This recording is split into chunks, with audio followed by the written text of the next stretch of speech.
ಕೊಂಡಿದ್ದೀನಿ. ಇವಾಗ ಇದ್ದು ನಮ್ಮ ಮಾವ ಮನೆ ಹತ್ರ ಹೋಗ್ಬೇಕು. ಈವ್ನಿಂಗ್ ವೈಬ್ಸ್ ನೋಡ್ಬೇಕಲ್ಲ ಹೆಂಗಿದೆ ಏನಿದೆ ಹೆಂಗೆ ಎಲ್ಲ ಏನು ಮಾಡ್ತಾ ಇದಾರೆ ಅಂತ ಎಲ್ಲ ನೋಡ್ಬಿಟ್ಟು ನಿಮಗೆ ಎಲ್ಲ ಆದ್ಮೇಲೆ ಇನ್ನೊಂದು ಪಾರ್ಟ್ 2 ವಿಡಿಯೋ ಅಪ್ಡೇಟ್ ಮಾಡ್ತೀನಿ, ನೋಡ್ಕೊಳ್ಳಿ ಫ್ರೆಂಡ್ಸ್.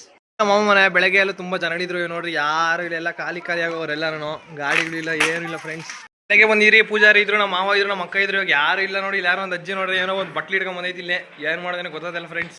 ಬೆಳಗ್ಗೆ ಇಲ್ಲಿ ಸುದರ್ಶನ ಚಕ್ರನೇ ನೋಡಿಲ್ಲ ನಾನು. ಇವಾಗ ನೋಡಿ ಆಂಜನೇಯನ ಫೋಟೋ ಇಟ್ಬಿಟ್ಟು ಸುದರ್ಶನ ಚಕ್ರ ಎಲ್ಲ ಹಾಕ್ಬಿಟ್ಟಿದ್ರು ಇವರು. ಕಡೆ ಬಂದ್ರೆ ಬೆಳಗ್ಗೆ ದೇವ್ರು ನೋಡ್ತೀವಿ ನೋಡ್ರಿ. ನಮ್ಮ ಅಕ್ಕ ನೋಡ್ರಿ ಏನೋ ಪಾತ್ರೆ ಇಟ್ಬಿಟ್ಟು ಏನೋ ಬೇಯಿಸ್ತಾ ಇದ್ರಲ್ಲಿ. ನಮ್ಮ ಅಕ್ಕ ನೋಡ್ರಿ ಸ್ವೀಟ್ ಬಾಕ್ಸ್ ಇಟ್ಕೊಂಡು ನಿಂತಿದ್ದಾಳೆ. ಏನ್ ಮಾಡೋದು ಅಂತ ಗೊತ್ತಾಗ್ತಿಲ್ಲ ಫ್ರೆಂಡ್ಸ್.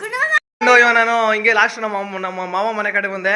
ನಮ್ಮ ಮಾವನ ನಮ್ಮ ಅಕ್ಕ ನೋಡ್ರಿ ನಿಂತ್ಕೊಂಡಿದ್ರು, ಏನು ಕೇರೆ ಮದುವೆ ಮಾಡ್ಕೊಬೇಕಂದ್ರು. ಮಾವ ನೀವು ಹೂನಾರ ಹಾಕ್ರಿ ಅಕ್ಕನಿಗೆ.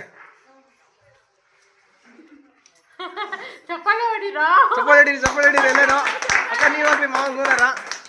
ನೋಡಿ ಎಲ್ಲರೂ ಹೂನಾರ್ಗಳು ಹಾಕಿದಾಯ್ತು. ಇದೆಲ್ಲ ಹೆಂಗಂದ್ರೆ ಒಂಥರ ಗ್ರೂಪ್ ಪ್ರವೇಶ ಆದ್ಮೇಲೆ ತಿರ್ಗಾ ಮದುವೆ ಮಾಡ್ಕೊಂತ ಇದಾರೆ ಇವರು. ಏನಕ್ಕೆ ನಂಗೂ ಗೊತ್ತಿಲ್ಲ. ಗ್ರೂಪ್ ಪ್ರವೇಶ ಏನೇನೋ ಮದುವೆ ಮಾಡ್ಕೊಬೇಕು ಅಂತ ಮಾಡ್ಕೊಂಡಿದ್ದಾರೆ ಫ್ರೆಂಡ್ಸ್.